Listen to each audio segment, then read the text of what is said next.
What's up, everyone? It's the Interview Queen Alicia Toot here, and be sure to watch True Heel Heat.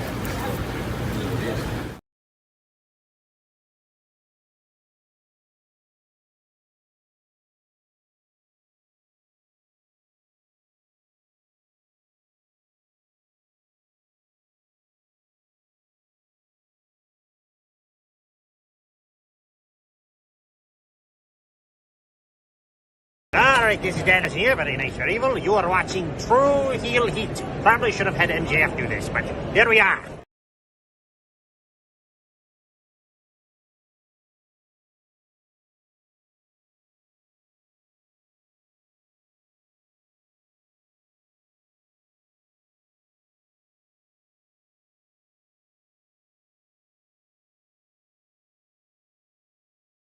Hey everybody, it's Tony Schiavone of All Elite Wrestling, and this is True Heel Heat. And I said it right, you motherfuckers.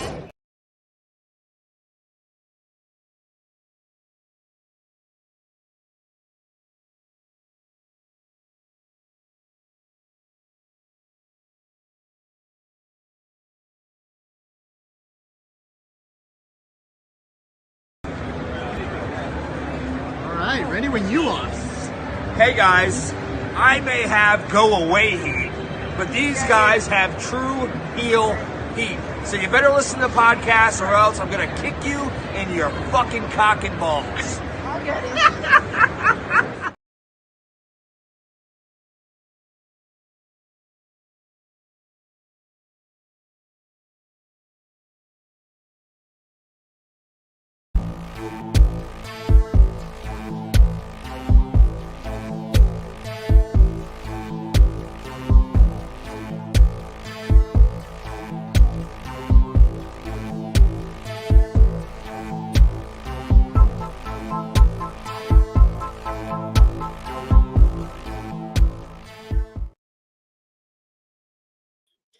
Hello, hello, hello. It is me, your True Hill Phenom SP3. We are live on the True Hill Heat Sports and Entertainment YouTube channel, as well as True Hill Heat Facebook and Twitter for our X-Men 97 Season 1 Episode 3 review, Fire Made Flesh. What went down as a result of our two genes that we talked about on the last episode. And of course, to talk about X-Men 97 in this week's show, I am joined by my esteemed team of X-Men supporters, mutant supporters. We stand up for the mutant rights. We are the brotherhood and sisterhood of mutants here. And I am joined by the three-time baby making champion. This is Ness. True Heels, what is the deal? We are back reviewing X-Men 97. Another great episode this week here with the good brother and the good sister. She just showed up like Jean Grey did at the last episode. So, yeah, we're here to get right into it. He was like showed up right at the end, like Jean Grey. Out of nowhere. I love it. I think are you good? Are you good? Is the good sister good? I think she's muted right now. You're muted. I think she's having technical difficulties. Don't worry. You don't have to get stressed. We have your brotherhood here with you. We are here to save the day. But yes, we are here to discuss episode 3, Fire Made Flesh. I really enjoyed this week's episode. Ness, what did you think? Kind of overall thoughts of Fire Made Flesh, X-Men 97. It definitely was a great episode. Just seeing the two different genes, and then just like everything else that happened in the episode, especially it was more so for me about everybody around Jean, just how they were just reacting to there being a clone, and then knowing that this one has the like they have so much history with one, or they don't even know how long she's been around and stuff like that. So like a lot of confusion, and again, it goes back to them just being they're mutants, but you get to see their emotional human side in the same process too. So it was like that always supersedes like the action the fighting. Of course, I'm a big fan of all that stuff, but again, at the end of the day, they're all human, and they're like that's sides of superheroism that we really don't get to see often. We just see them as, the heroes and the powers, stuff like that. There was a lot of drama in this episode with the two genes, and there was a lot of horror elements in this episode as Yeah. well when our gene clone, or Gene Doe as they were calling it throughout this episode, got to her, and the mind control of Mr. Sinister got to her. Wendy, are you good now? Can you guys hear me? Yes, we Yeah. can. There you go. Yay! Awesome. Overall thoughts on Fire Made Flesh, episode 3 of X-Men 97. So I was watching it. I just recently finished watching it again. And actually I thought it was good. There wasn't any much interaction with the whole Rogue, Gambit, Magneto thing. God, didn't want to see that. But there was the nightmare. The nightmare. That We'll Gambit talk saw. talk about it later. But This reality. but watching it, I was just like, oh, like in my head, I'm like, oh my gosh, like everything that Sid was talking about the last episode, like it was true. Like, are you a fortune teller? Can you tell? Can you? It's the benefits of reading the comic books. You know the kind of the stories. You can see it coming from far away. So once we saw the two genes, and Nathan Summers as soon as Nathan Summers was born, I was like, okay, when is this kid gonna get sick? That's like that was like what I initially thought. I was like, oh, it's nice. Oh, nice little baby boy. Oh. When this kid gonna get sick? When he's gonna get the COVID? When he gonna get COVID? Mm-hmm. They gave this kid ultra COVID. They gave him COVID on steroids. Mutant COVID. We got Savet who says sup. We got Power Driver Finisher. He says this episode was meh in my opinion. We got Frantic World who says what's up. SP3 Ness and Wendy and chat. We also got Power Driver Finisher says I want to see Magneto whooping ass. You can't get it every single episode. You got it last episode in abundance with the trial of Magneto. This was more of an episode to focus on the Jean storyline and Madelyne Pryor here. I liked how everything turned out, and I thought that this episode probably had the best animation.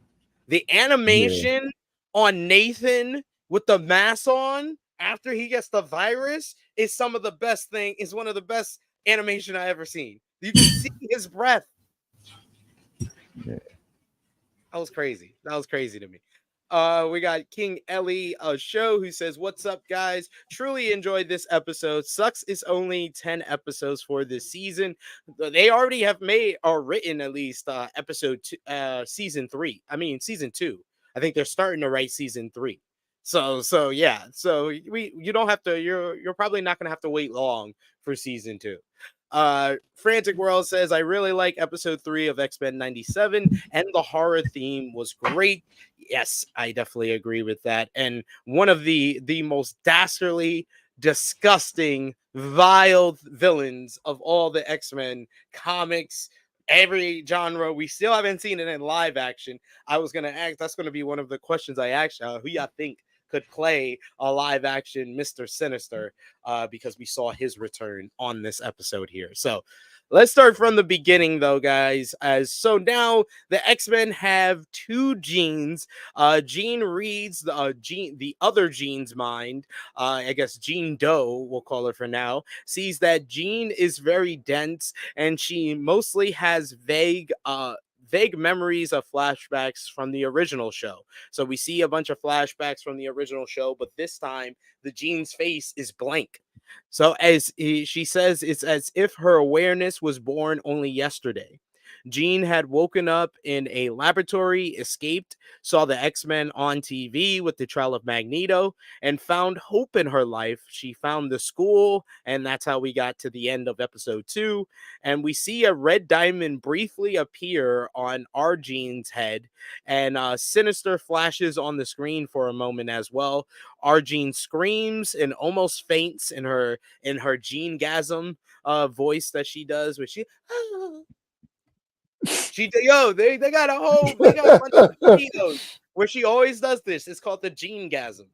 No, yeah, she does. Does it way Have too y'all much, noticed that actually. Jean always does that whenever she uses her power? She has a mini orgasm. Yeah. See? Like it's freaky telekinetic powers. Telekinetics, I thought it just affected your brain and your head. I didn't think it affected down there.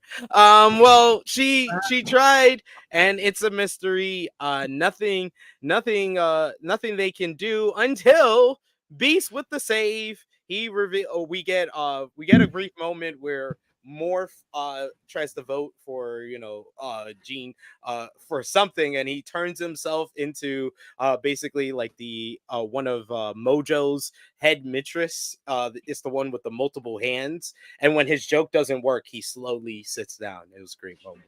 Morph is hilarious.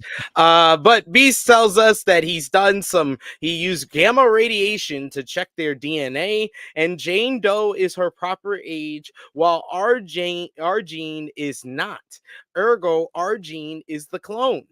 So our Jean is pretty pissed and says that someone with bad intentions must have sabotaged Beast's science. She looks to Scott for reassurance and backup, and he stays quiet, just stone face. He's just dousing. He's holding Nathan like he's holding her like he's holding Nathan like he's trying to protect Nathan from her, and like completely doubting her. We get our Jean shatters Beast's science and insists that she's the real Jean Grey. She says that she was one of the first X-Men. She's been in countless battles with you. She starts guilt tripping everybody, and then she takes baby Nathan and walks away. This immediately was like, you just proved that you're not our Jean. Literally, our Jean is always the person who like always shouts out. Like it was I think it was during the original series when they had the I think it was like the time heist or a time travel episode where one of the X-Men were an assassin that killed the president. Cyclops stood up and he was like, well, it couldn't be me and it couldn't be Jean. And Jean immediately interrupted him and said, we all have darkness. We're all capable of darkness. Even me, I could be the assassin. So immediately when you try to like say that you have no doubt that it's you, then you are not the Jean. You're not the original Jean. Nah. What did you think about this first scene here?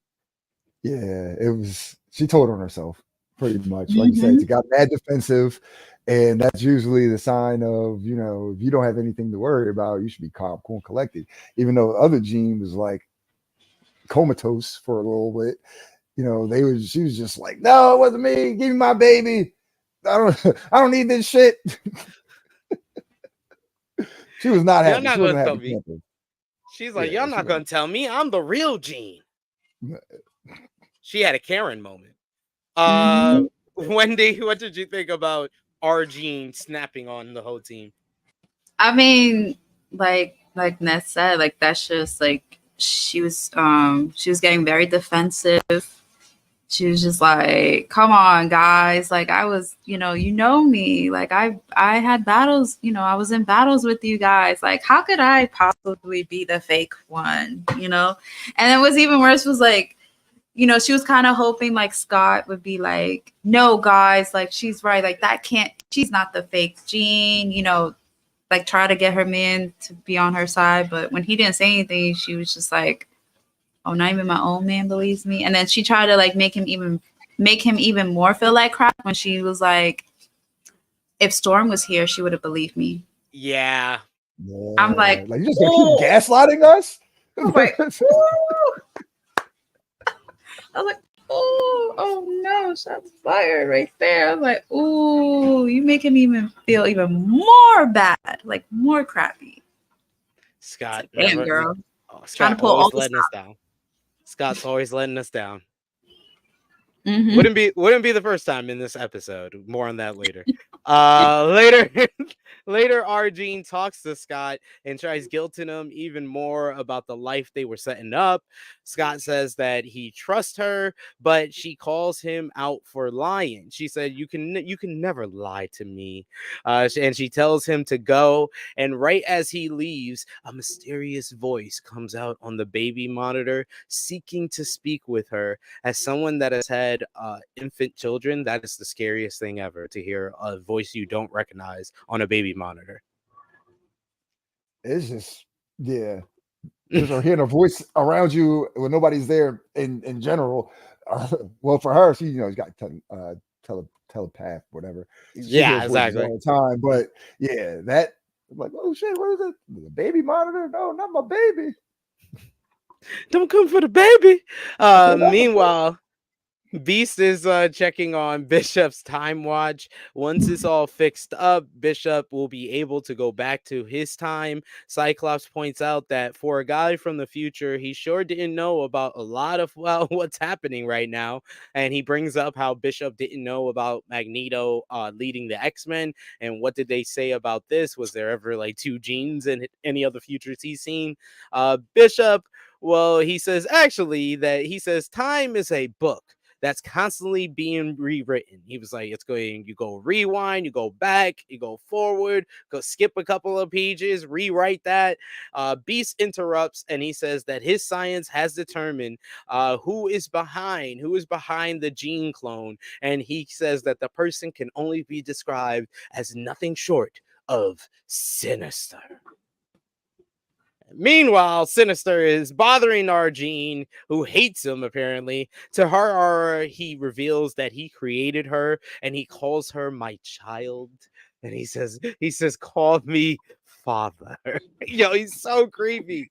He can also control her against her will, and we start seeing the beam and the red shining beam in her head. He has her wreck the room and undergoes a magical girl transformation where she turns into a total goth queen, and she calls herself the Goblin Queen. I love the moment where she is transforming and she tells baby Nathan, shush, mommy's a little busy right now. That was a great moment. Wendy, what did you think about Madelyne changing into the Goblin Queen here? Oh, she looked badass. I saw on Facebook somebody like compared her transformation to like Sailor Moon, and I was just like, and then watching it again today, I was like, oh, that makes sense. Like the similarities, and I was all for it. She looks nice. She kind of she reminds me of the girl that was from Scooby-Doo that was in Scooby-Doo Witch's Ghost, the rock girl, the three rockers. No, I'm not sure. I have not seen. I don't remember the animated Scooby-Doo movies. I've not seen Scooby-Doo in, I would say, a decade. So basically she kind of looked like, well, if the chat knows what I'm talking about, looks like the girl. It's the three rocker chicks, and there's the leader, and she has like darkish, like reddish hair or whatever, and it was giving me a little bit of that. Yeah, it was giving me that, or Jessica Rabbit. It was giving me Jessica Rabbit. Yeah, like it's giving me that. So she looks nice. Meanwhile, while that's going on, Gambit, Morph, and Wolverine are leaving the danger room, sweating and panting after a nice little workout there. Morph checks the schedule, and it reveals that Rogue and Magneto have booked the danger room next. And they have booked it for all of the rest of the night and for all of tomorrow as well. Morph says that, oh man, Rogue really is working on her stamina with the new boss. Gambit leaves to see Rogue while Wolverine laughs and says that he just put his hush puppy, stuck his hush puppies back in his stomach. Morph talks about taking a shower with Wolverine, but Wolverine says he wants to go leave and check on one of the redheads. He says at least one of them, talking about the jeans. Morph decides to have a shower scene, except when he's alone in the locker room, the shower turns on. When he goes in, he finds Wolverine. He starts cracking a joke about wanting to help him wash up where those hard to reach places, and makes a claw out of his hand. But Sinister Wolverine is always with the jokes, but we all know. So I think that this is the first like overt reference that Morph is not joking when he makes those jokes about Wolverine. He really has feelings for Wolverine. Because what we saw throughout this whole nightmare sequence with Goblin Queen taking all the X-Men to hell is they saw their worst nightmares, or their worst like secrets being revealed, and this seems to be Morph's worst nightmare. It's not just Sinister, which that's what the Sinister Wolverine turned into, was just Mr. Sinister, which is also one of the things he's scared of. But it also seems like he's scared of Wolverine knowing that he really has feelings for him. What do you think? Possibly because Wolverine's very much heterosexual. I don't think that's gonna be a reason for them to continue not to be friends. But wanting that reciprocation and feelings and not getting it can be something that'll can break Morph, in that case. But that was funny enough. I know it's a cartoon and it's more so for the people that used to watch when they were younger, but for them to put that in there at this day and age, like kids watching it, like, oh, what do you mean? You want to reach? It's hard to reach places, mommy. What is that supposed to be? Turn that shit off. Turn it off right now. You'll never watch X-Men ever again. Matter of fact, we're just gonna get rid of Disney Plus altogether. But no, I'm glad they had those. You're not reaching any of your friends hard to reach places. That's what the dad's saying. Next, we see Sunspot and Jubilee are experiencing weird things while they are watching TV. One of the actresses come out of the TV as a monster with Sunspot's mom's head coming out of it, and basically telling him and mocking him for being a mutant.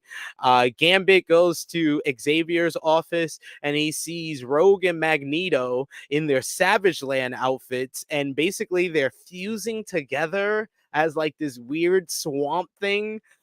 Cyclops and Bishop head to Madelyne's room, where they head to the crib to see that the baby is not there and Madelyne is not there at all. But a monster shows up and grabs them. A monstrous version of Xavier turns out of a teddy bear and starts taunting Scott for failing to marry the right woman, failing to impregnate the right woman.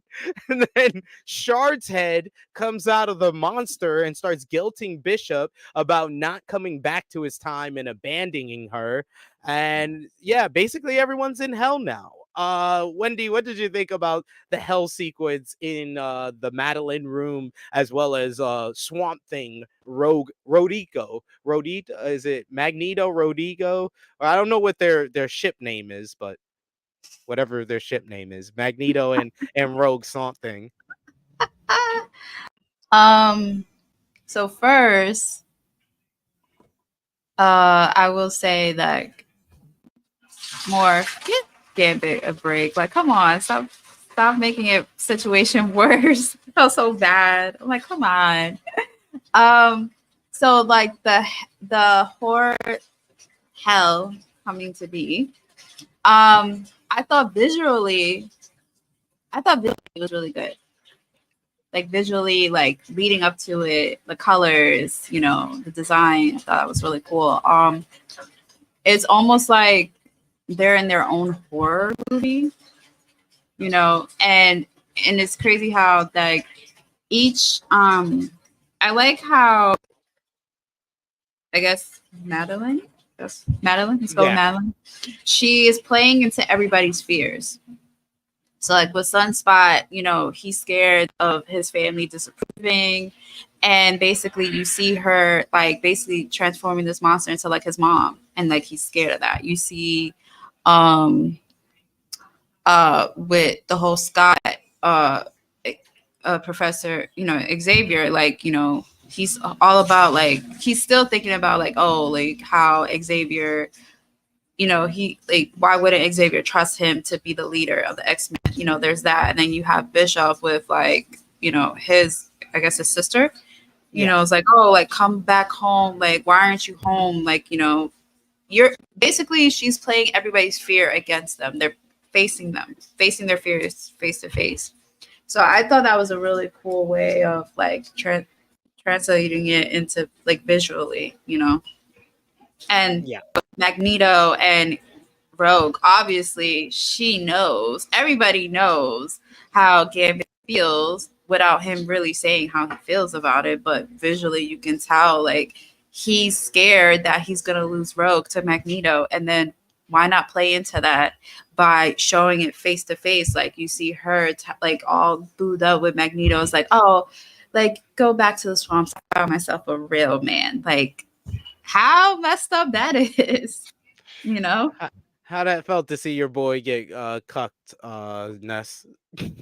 So as you seen that I said the other day in the chat, at this point he's just a Cajun cuck. I'm sorry, it disappoints The me Cajun cuck. Oh because he's so no. smooth and cool. Well, it could be with the ladies, but he only has eyes for one lady, and we don't really know if those eyes are making eye contact with those with those other set of eyes.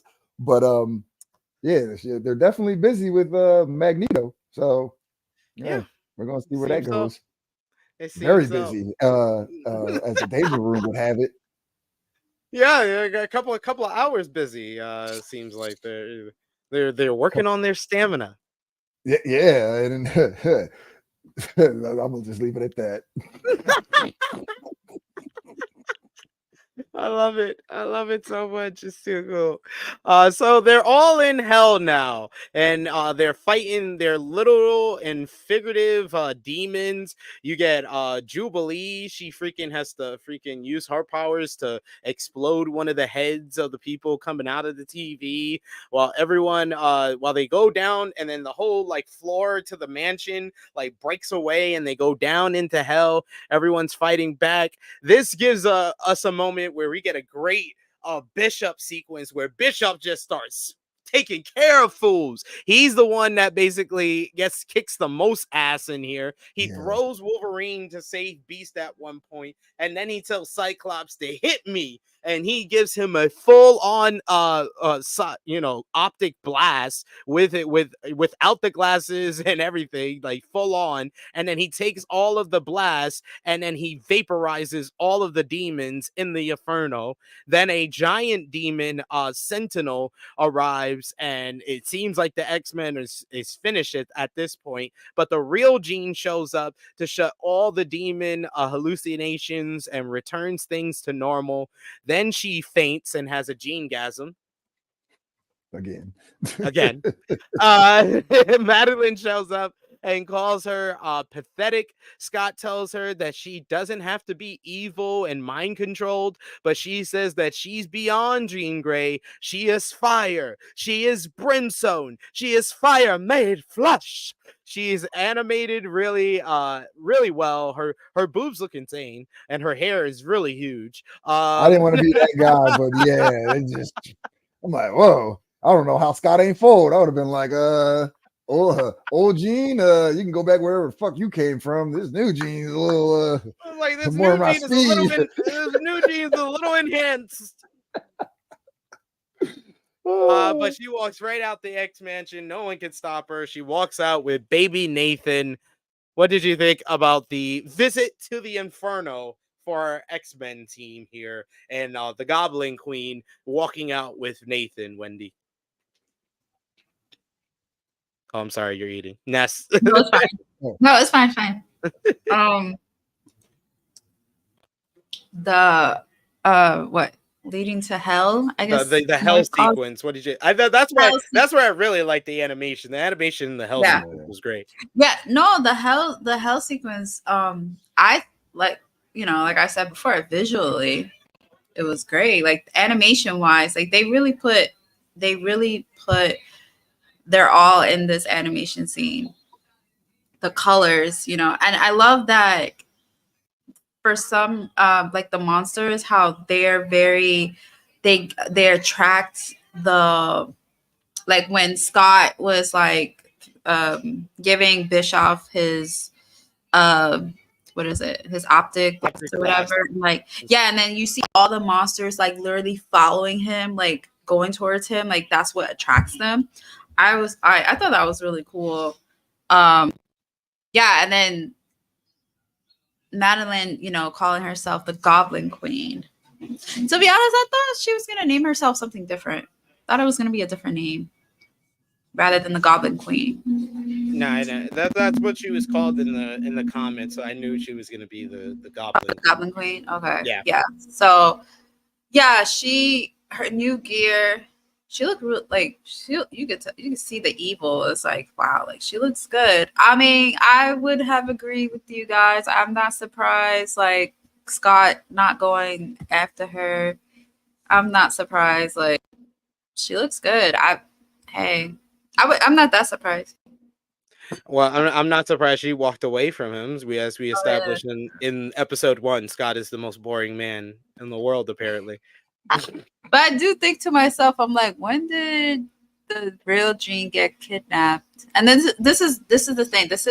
And I would say this: I haven't seen the original X-Men in decades. I don't know nothing about the comics, so I wouldn't call myself like an X-Men fan, but I do remember watching it as a kid. So it's been years. But I would say, like, when did Sinister manage to kidnap the real Jean and then created the other one and then have her sent, like how did they manage to switch them up where she gets married to him and then eventually impregnates her? So there's one of a couple of instances this could have happened. It could have happened the first time he kidnapped Scott and Jean at the beginning of season 2 when they have a fake wedding with Morph. That could be the instance where he clones them because he kidnapped them and he had them for a while. So he could have cloned them and gave the clone Jean the memories of Jean, and that's the one that went back with the X-Men then. Or it could be in season 3 when we had the Phoenix Saga, because during the first part, the 5-part Phoenix Saga of that season, Jean goes to the sun, and it's basically like she just died. She goes up there. We never know if she's gonna return again. She's gone, and it's not. She comes up. She's supposed to come up from the water, and then she appears, and the X-Men find her. But it could have been Sinister basically put her out there, and that's who the Phoenix Force went into for the Dark Phoenix, because then that's the 4-part Dark Phoenix saga. So that's why both Jeans have the Phoenix Force, and when the Phoenix Force went into Jean during the Phoenix saga, that could have been the thing that awakened the clone. The Phoenix Force is the thing that awakens the clone. Then there's also season 4 when Sinister was working with Apocalypse for the Beyond Good and Evil saga. It's after Scott and Jean's was supposed to be their real wedding. So if that's still Jean at that point, they're really married in season 4. And then they kidnapped again by the Nasty Boys, which is the henchmen of Mr. Sinister. So he could have made the clone then. And the clone, and that's how the clone of Madelyne is made. The only other time he's seen after that is in season 5 when there's like a virus that's like taking over all the mutants, and basically Sinister has to kind of have a somewhat relationship and be on the side of the X-Men. And then at the end of that 2-part saga, he just disappears and they don't know what happened to him. He could have done something with Jean then as well. So they did not pinpoint here, and they even specified at the end of this show that both Jeans don't know when they were cloned and when the other one was made. Okay. So yeah, what I'm trying to explain is that we have no answers after this episode. Okay. Uh, later, Possibility. yeah, a lot of possibilities though. Later the X-Men lick their wounds. Rogue and Magneto show up. Rogue's like, who hired a bull to decorate the house? She's quick to check on Remy. She's like, oh Remy, what happened? Remy says, I'll be fine, my Charity. Scott feels bad that he couldn't protect Jean or his son.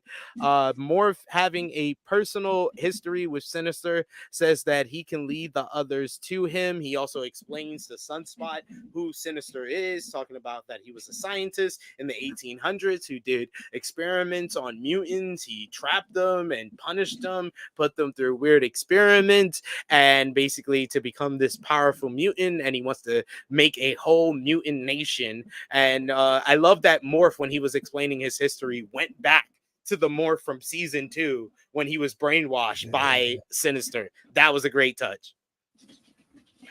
Meanwhile, we get Sinister. This is probably the part of the whole episode where I almost was physically sick.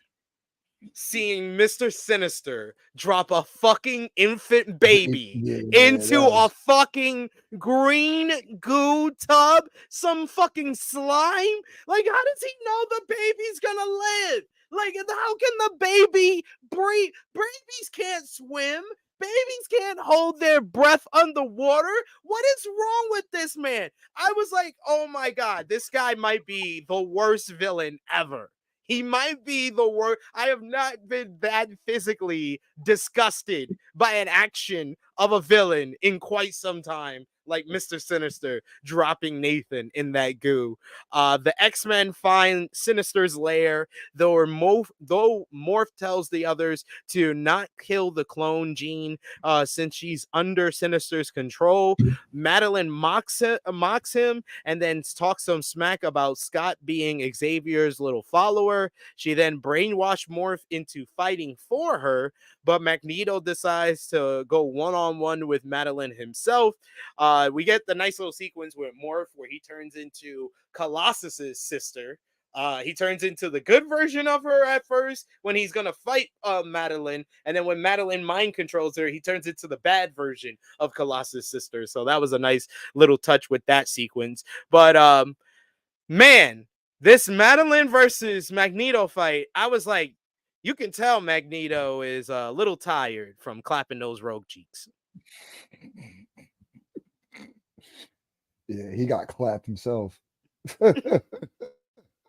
He got clapped with them fucking glass and shit. Yo, he was getting lit the fuck up. I was like, maybe if you wore a shirt underneath your costume, you wouldn't be cut up so much. You got your nipples all out and shit.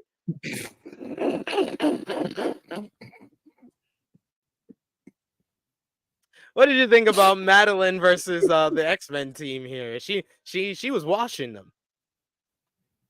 Yeah, she kicked. Yeah, it was effortless. It reminded me of what was it, Doctor Strange, and then Multiverse of Madness. Like when the Scarlet Witch, when she started going on her rampage, and then that universe she kills Mr. Fantastic, Black Bolt.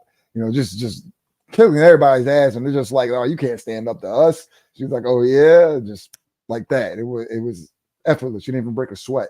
So, yeah, they got washed. I love it. I love it. Magneto starts losing as all the glass is shooting him up, but then Cyclops shoots Madelyne in the face and it draws blood. I love how bloody and violent this series is, because you saw the blood splatter onto the floor, and then she has some of the blood on her lips and she makes it into into lipstick.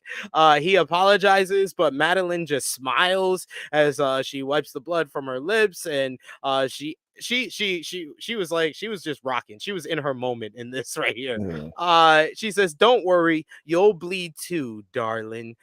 She kisses him on the lips, and then meanwhile Jean is struggling to remember how to control her powers. So she's not the most useful here, but Wolverine to the rescue. He is here and he's trying to basically bring her back to life. He tells her to just focus on his mind. She knows she has all the voices going on. Just focus on his eyes and his mind. She looks in his eyes and she says, "You care for me that much?" And he says, "More." And he holds her and then she says, "Scott!" She senses Scott's in danger. She almost has a Gene-gasm, almost fainting as she realizes he needs trouble, and she declares that she's gonna go help him. She pulls back her hair. Beast tells her, "Darling, you're madame, you're not going anywhere. Your body's in no condition to get out of bed." And she says, "My body won't be the issue." And she starts putting her brain to work. She starts putting the brain telepathically fighting Madelyne. The girls fight on a mental plane. The Goblin Queen is pissed, saying that Jean took her face, husband, family, and now her mind. Enough violation. She remembers the power of the Phoenix, and Jean stops her there. She sends them on a flashback to when they met Xavier. And then father, when their childhood friend Annie got hit by a car and was basically the reason why that kind of brought her out her powers in the comic books. This pain helped awaken her powers. Jean is surprised by the emotional pain they feel, and she's like, "We feel all of this pain?" Madelyne insists that it's her pain and not Jean's. She says that we are what we remember, and you remember nothing. Madelyne pushes Jean into a giant Jean's mouth, and the two get vored into Madelyne, flashing back to giving birth to her baby Nathan. We see Nathan come out this little like triangle hole. Is like the birth of a baby, like the baby inside, baby in the pool, and then we see baby Nathan being born, and Madelyne starts crying and getting emotional, thinking about the love. She remembers the love she feels for Nathan, and this is more of a memory to her. And Jean confirms that a living reminder of the pure love two people can share is that baby. And this basically relinquishes Sinister's control. It's finally broken. So she teams up with Cyclops and she says, "Let's go save our son." Sinister says that they have doomed the boy before leaving. As they come and save baby Nathan, they pull him out the pool, the little slime pool that they had him in. As they fight Sinister, they give him the optic blast, which is the only thing that is really a weakness to Sinister. But he says that doomed the baby, and he leaves. He does like a creepy little lullaby before he creeps away into the darkness. And then we turn the camera to Cyclops, Nathan, and Madelyne, and Nathan starts coughing, and then you just see the green form on the body. Man, what did you think about all of this? The battle of the two Jeans on the mental plane into Madelyne and Cyclops fighting off Sinister, and then realizing that baby Nathan has the virus. What did you think, Wendy? Well, first, once again, why do they always leave Logan with Jean? They always leave him with her. Like hello. But this time it was honestly, it was a really good reason because he helped her, like he kind of brought her back. The love of Logan brought her back to life. Yeah, to like who she, like, you know, literally bring her back to who she is, bring her back her power. And it's like, all right. And I wonder if they're gonna bring more into this whole love triangle in this season, you know? Like I want to see more of that, because I know the last two episodes it was more like, you know, with Gambit and Rogue and their relationship, and then now it's like, okay, this episode they brought more about Logan and Jean. So hopefully they can bring more about that. Well, it's a love rectangle because Morph loves Wolverine. Oh yeah, that too. Oh yeah, letting everybody know. I love that. Morph loves Wolverine. Wolverine loves Jean. Jean loves Scott. Scott loves Jean. That's how. Yeah. That's how the map works. Yeah. So that whole sequence, and then like her battling Madelyne prior, like in a mental battle. I thought that was cool. Just like them going back and forth, and then just her saying like, "No, I'm like, it's power." Like trying to, I guess, go one up each other, but then her realizing, okay, like the love, like once the baby came about, that's when things got into perspective. And I thought that was really cool. And then her finally like waking up and it's like, all right, let's save our kid. Like, you know, visually. I You keep saying realize you this. gave it to the wrong person. You gave your baby to the wrong person. Yeah. And first of all, and another thing, Sinister, you are horrible. How, like, when I saw that scene with the baby, I'm like, oh no. Like, I was asking myself the same question. How is this child going to live? Like, the child can't swim. Like, what is wrong with you, dude? It's like the worst. It's like those, like the worst parents, like abusers, like in history. It's like the top right there. Even though he's not a parent, maybe, I don't know. But still, that was cool. I thought the animation of the mental plane was great, and especially with the flashbacks with all the photos, Mhm. because it was photos from like the comic books with like and all some of the pictures that we've seen in the past too. Ness, what did you think about everything that we just went over with Wolverine's love bringing Jean back to life? The battle on the mental plane and Madelyne and Cyclops saving baby Nathan, but not really. So I can't really call them a cuck because they don't have a relationship, but whatever's right below that, that's Logan. He's a simp. Logan's Yeah, a simp all right. So yeah, for there you go. Jean. Yeah, that's a great description. As much as I love him, yeah, he's a simp. Um, it was. I didn't mean to laugh, but yes, I did. I meant to laugh because it was just hilarious. She's like, I mean this much to you?" And then like he's like, "Yes, He says, more." And no, I'm like, he "Oh, doesn't say yes more. He just simply says like more. more." And I'm like, "Oh, my boy finally about to get somewhere." He's about to And go off them cheeks, and then as soon as that thought crossed my mind, I'm like, "Oh shit." Oh man. I'm like, "I thought you were there. You were right there. You were right there." And then Scott's it was gonna gone. always be here to cock block you, sir. Oh yeah, he definitely felt that. I know he was pissed when she's, "Oh, I have to go help Scott." He was like, "Oh well, if you're not back to normal now, like whatever, have Scott save your ass." He probably was a little salty, but he loves her, so he probably Yeah. was just let it roll off his back or whatever. And well, I know this is aside from that. Hey, look, there's two jeans. Let me get one. Come on. At this She didn't point, even want Scott. to stick around. She didn't even want to stick Yeah, around, so she didn't Logan could even have want to clapped stick them around. cheeks. She would have been like, "Oh, I'm sorry, I'm married to Scott. I just had his baby. I'm gonna be the real Gene." Like, hey, I could work with that. If you're not the real Gene, we can make it happen regardless. You got all her memories, you got her DNA for the most part. You're a clone, but it don't matter to me.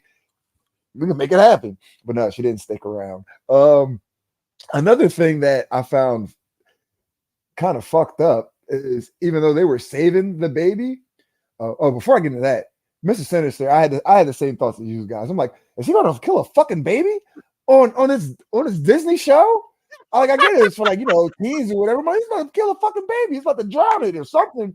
So for whatever they did, so I That guess baby can't swim, yeah, yo. baby That baby can't can't swim. He swim. can't hold his breath on. That's exactly what I'm like. He's about to kill a fucking baby. Are you serious? Like, I get you're a super villain or whatever, but that's a little low for super villainy. I know they kill other adults and wipe out a city block and shit. But yeah, when it comes to the babies, leave the babies alone. Leave the babies out of it. So to put them in the vat of the the green substance or whatever. I guess they say he was in the process of trying to make him invincible, but it kind of got fucked up. But now, like, the reason why he has this disease is because his parents trying to save him fucked up the process of him being invincible. So now it's really kind of fucked up that they are the reason why he has this disease. And But it's like, no, it's Sinister. Don't do yeah, that. well, Don't do that, yeah. I sir. mean, It's Sinister. it is. You're not It's supposed to do his that fault. type of experiment on a No, you baby. aren't. No, you definitely aren't whatsoever. Because again, it all comes full circle. Why are you putting a fucking baby in You put a vat? baby in Sprite. What the fuck are you doing? Yeah, the McDonald's Sprite at that. So you know it's really powerful. But he didn't get the full I guess I don't know what the time that he was supposed to be in there. You know, it was supposed to take some time, and the fact that it didn't go the full time that it was supposed to, it fucked up the process. So You know what they really are showing us, because the green stuff could have been slime. This is how they made the Nickelodeon stars back in the 90s. They put the babies in the creek in the green slime. That's how they made Amanda Bynes. Oh man, Drake Bell, and that's what Dan Snyder was Literally doing. thinking about that. that's exactly. I was literally thinking about that. That's probably why they I didn't was get. like, Yeah, that's why they didn't get Amanda Yeah. Bynes on there. She didn't want no parts of it. Like, no, I can't talk down on my creator. And Josh Peck too. Yeah. I can't do that. Nope. I know where my bread getting buttered at. Oh man. Well, Beast's science can't help baby Nathan. The virus strain is too advanced for him. Madelyne proposes that they can send Nathan to the future to save the baby. Bishop knows someone who might help, but his device only has enough juice to take him and Nathan. Despite Madelyne's pleas, Scott doesn't want to abandon his son, and he refuses to be part of this by abandoning his son. What the fuck, Scott? Yo, I was so baffled by this shit. I was like, literally, they said this is the only way to save the baby. Like, you think that you're abandoning him? It's like what your dad did to you. Okay, whatever. Kind of weird daddy issues, but okay. You said you don't want to abandon your child, and then proceeded to abandon your child. That made no sense. After they redeemed Cyclops in the first 2 episodes, man, he was catching L after L in this one. What did y'all think about Cyclops abandoning his child after saying he doesn't want to abandon his child? I mean, he had no other choice, really. Yeah, it had to be done. Unfortunately, there was nothing in their timeline that could have saved them. Sending them with Bishop, I get that. You know, they wouldn't have known what was going to happen to him going forward. But like you said, it was the only way that could save him. So you know, it had to be done. Unfortunately. Wait, can you hear me? Yeah, I hear you. Yeah. Oh, okay. No, I was just like, yo, dude, you're like a big contradiction. Like, first you say you don't want to do what your daddy did, but you're doing exactly what your daddy did. Like, make it make sense, bro. Like, you're literally doing what you say you're not gonna do. Like, you're doing that. Like, I don't understand. Like, you're literally you're abandoning your kid. Sense that whole speech and him like, this is a week I will allow any Cyclops to enter in the chat, because I was like, God damn, I was rooting for you, dog. Later we see Madelyne telepathically giving a message of love to her child, so he'll always know he was cared for. Bishop leaves with Nathan. She gives him Nathan as he goes through the portal back in time. I love the fact they did like a slow down lullaby version of the riff that they always used to play for cable back in the animated series days. Madelyne then chooses to leave the mansion.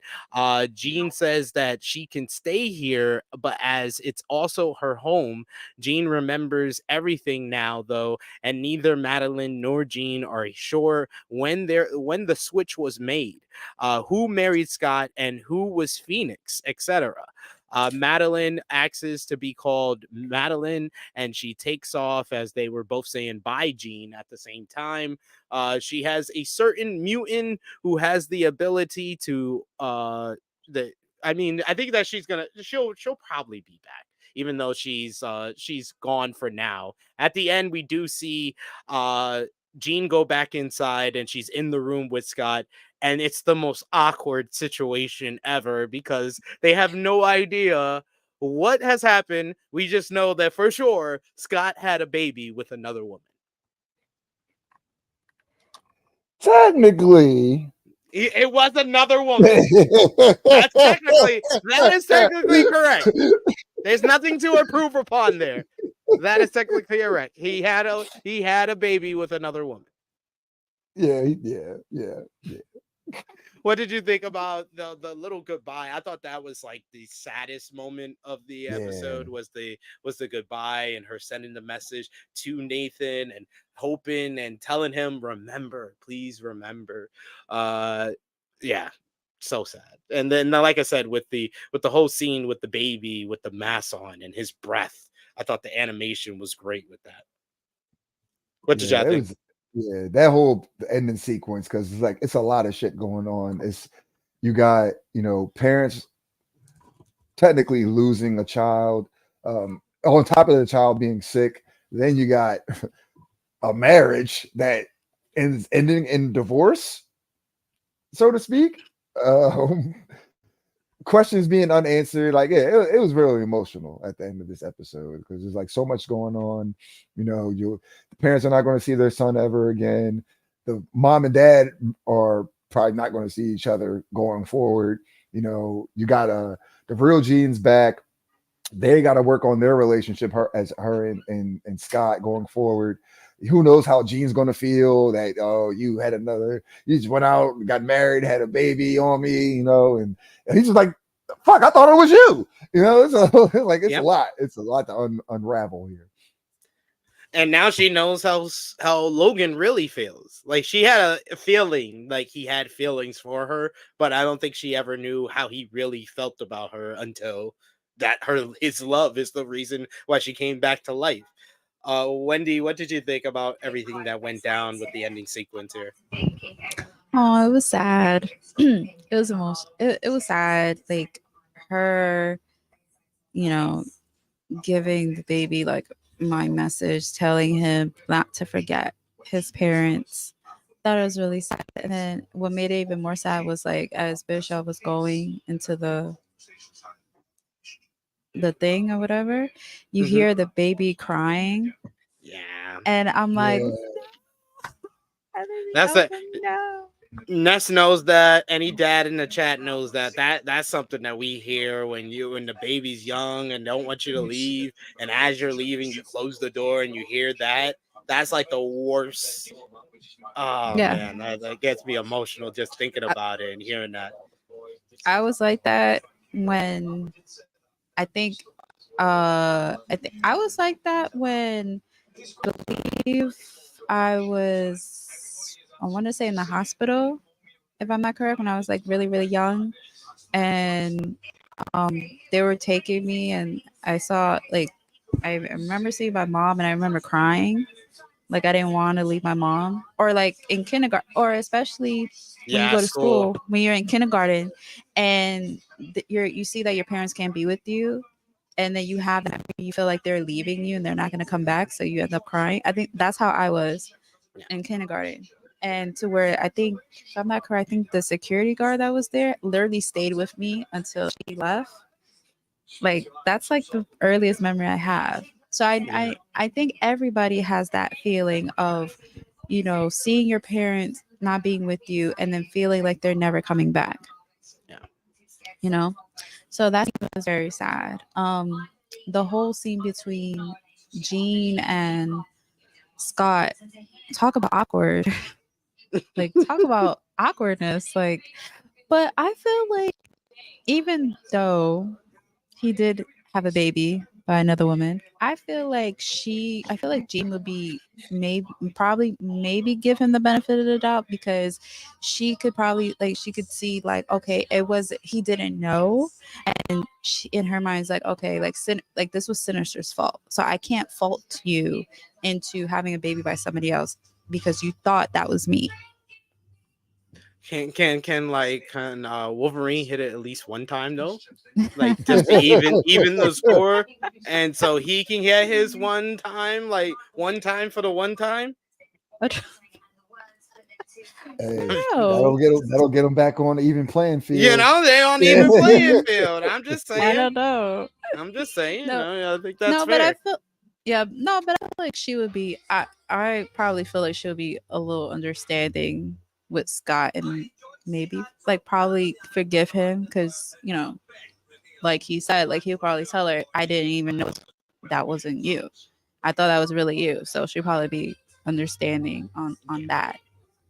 And she could tell if he's telling the truth or not. So. Right. Car driver finisher saying they tried to fool you into believing he was great. He's a Boy Scout, nothing more. You're wrong. He's not a Boy Scout. He's a deadbeat dad. Boy Scouts are not deadbeat dads. You're wrong. He's a deadbeat. Actually, that's what we learned this episode. But that brings us to a close on another episode of X-Men 97. Oh, well, not so fast, because we kind of got an epilogue on this episode. As everything is going on, we see Storm is in a bar called Tequila Mockingbird. Which was really great name. Storm is in a punk outfit and she's drinking at a bar when Forge meets up with her. He introduces himself, says that he's old friends with Charles Xavier, and he says that he wants to help Storm help her try and get back what she lost. She has a look of amazement and astoundment, and that's how we end this week's episode, and that leads us into Life Death / Motendo this coming week. Any final comments before we give our thumbs up and everything else for this episode? Nah, we covered it all. It was very, very emotional. A lot of, but this episode was an emotional roller coaster for me personally. It was, like I said, being a parent, you don't want to lose your kids, and then the person that you thought you were with isn't the real person, and the person that you were originally in love with got cloned, and you didn't know. It was just emotions all over the fucking place this episode. And it was real, it was fear, doubt, anger. It's a lot. There was a lot of going on. Insecurity. There was a lot of that. Insecurity. Yeah. Insecurity is being played on. We got Frantic World who says Forge and Storm, oh my. We also got Tyrone Kid who says what's crazy is there's two Jeans and yet neither of them want Wolverine. Pain. Oh man. Damn. That's messed up. Yeah, that sucks. Any final comments, Wendy? Yes, Gambit needs to move on from Rogue. Find somebody else. Cause come on, where were you during that whole scene? Time? That whole time, girl, where the hell were you? Your man's in trouble. What the hell are you and Magneto doing? Bro, you need to move on. Move on. Seriously. And then she was just oh my gosh, I'm so sorry. I wish I was there. I'm you wish? You should have been there in the first place. Stop. You should have been there. Stop messing with freaking Magneto. Stop it. I love how every week is turning into Wendy feuding with Rogue for continuing. She deserves it. She deserves it with Magneto. She does. Come on, man. Your man is in trouble. You didn't sense he was in trouble. She don't have good senses. What the hell? I'm excited for the next episode. Who knows when Sinister comes back? Who knows, what other evil plans he has. So I'm looking forward to next episode. I am as well. Motendo makes me believe that it's going to be a Mojo episode. Mojo is one of the famous villains of the X-Men.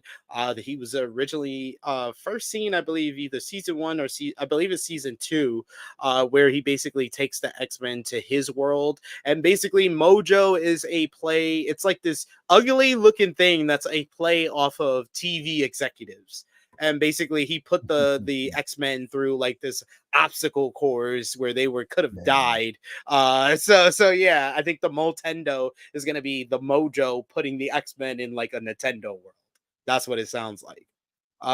And while that's going on, we're also going to get the start of Life Death. Life Death is like a famous arc of the X-Men, which is about Storm getting her powers back with the help of Forge. So we're going to see how that goes down this coming week as well. But for Fire Made Flesh, let's put our thumbs in the middle. Ness, Wendy, for this week's episode. Thumbs up, thumbs down, thumbs in the middle in 3, 2, 1. Thumbs up across the board from all of us. Out of 10, what did you give the show, Wendy? You're muted. Oh, there you go. Out of 10, I'll give it an 8. 8 out of 10 for you, Ness. Yeah, I gave it an 8 this week. I'm gonna give this week's episode. I'm gonna go 7.5. I'm gonna go 7.5. I really like the animation. I just wish that we got more answers. I have more questions than answers coming out of this episode, so that's why I will go a little bit more down than I have for the first 2 episodes of the season. Who was your MVP? Your Xavier student of the week? Who was the student of the week, Ness? For me, for this episode, I'll have to go with Jean. She saved the day after pretty much being incapacitated for like the majority of the episode. But, she came through when she needed to come through and saved everybody. I'm going to go with Madelyne Pryor. I thought that Madelyne Pryor was the star of this episode. Just her transformation into the Goblin Queen. And then in the end, having a whole baby face. She had a heel turn and baby face turn in one episode. I got to give it to Madelyne Pryor. Yeah, actually, that's great. That's a great explanation. Okay, so my MVP, I would say Madelyne Pryor. However, I have 2 honorable mentions. I want to give it to Bishop because it was a badass. Like, they showed a lot of him in this episode, and I would also say my other honorable mention would be Logan. Thank you, Logan, for bringing Jean Grey back to life. Thank you for waking her up, bringing her powers back. With the power of your love. Great job. My honorable mention would be Nathan, because, man, this kid's had a rough week.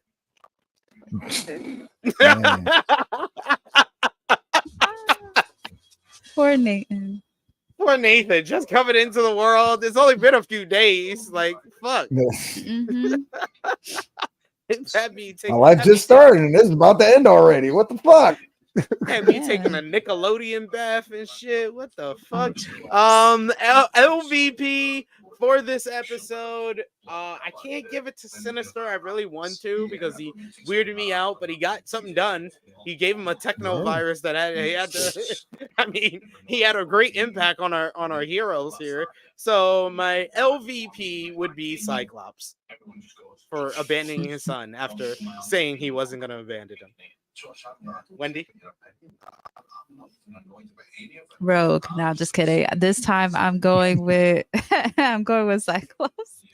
I agree. I'm gonna go with Cyclops because what the hell, bro?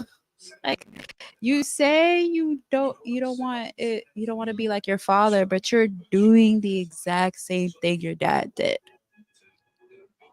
Make it make sense, please. Like, you're LVP, bro.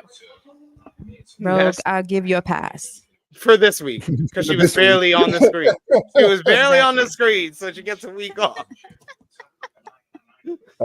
So my LVP, as much as I want to give it to Cyclops, You should which give it I'm to Cyclops. I should. He'll be an honorable mention for me, along with Gambit, because Gambit was simping again, or no, he got cuffed. So my LVP is going to go to Logan, even though he brought her back. The only reason I'm giving him LVP is because he pretty much professed his love to Jean just for her to say, "Oh, Scott's in trouble," and ran off to go help Scott after all that emotion, all that love, all that he tried to use to get her to I don't even just to bring her back. He did all that, and his reward was for her to go off and help the man that she really loves. For that, it's not your fault, Logan, but I got to give you LVP of that for this week. Sipping ain't easy, man. It ain't easy. No, not at all. Not in the slightest. Justice for Logan. Yeah, Sipping justice ain't for Logan. easy, Logan. I get it. It's hard out here for a simp. But yes, that was your LVP. That is all for this week's episode of X-Men 97. We will not be back next Sunday because next Sunday is WrestleMania 40 weekend. So we'll have plenty of great content for you to enjoy over on the True Hill Heat Wrestling YouTube channel. We'll have a review of WrestleMania 40 Night 1 next Sunday morning at around the time that we usually would be live here. But that just means episode 4 and 5 we will review the following Sunday, so you get all of that to enjoy and look forward to. But thank you as always, Wendy and Ness. Wendy, any plugs you want to give to the people? There you go. Ness, any plugs? You guys can follow me on Twitter and Instagram at skinny__Kravitz. This week I won't be on Total Nonstop Blunts. I believe Chris G will be throwing the stream as of right now anyway, and I'm possibly going to be on for Elite Heat. But yeah, we got so much coming up for this week. I'm pretty sure Boss Man SP3 is going to let you guys know what we got planned for you guys coming up for WrestleMania week. Yes, the stream. I'll be on for, if anybody's going to be watching WrestleMania, I will be on both nights for the WrestleMania streams. Me as well. I'll probably be right next to True Draw. True Draw Josh. Probably next to him. There you go. So much for you to enjoy. We're going to start off our WrestleMania week today on the True Hill Heat YouTube channel. In about 2 hours, we got our NJPW Sakura Genesis 2024 preview. That show will be on WrestleMania Saturday morning. So we did our preview, me and Jay News, breaking down all the action, including the main event, Tetsuya Naito defending the IWGP World Heavyweight Championship against the winner of the New Japan Cup, Yota Tsuji of LIJ as well. So we're going to talk about that. Check that out on the True Hill Heat YouTube channel at 3:05 p.m. Eastern Time today. Tomorrow, we got Collision Discourse with myself and Sober Guy JJ reviewing last night's AEW Collision, as well as the return of Rated Raw Superstars watching Monday Night Raw from Brooklyn, New York. Romeo will be on there. Anyone else joining him, you'll find out and watch. Join us live 8 p.m. Eastern Time tomorrow. On Tuesday, we have our WrestleMania 40 preview with myself, Romeo, and special guest Zach Haydorn.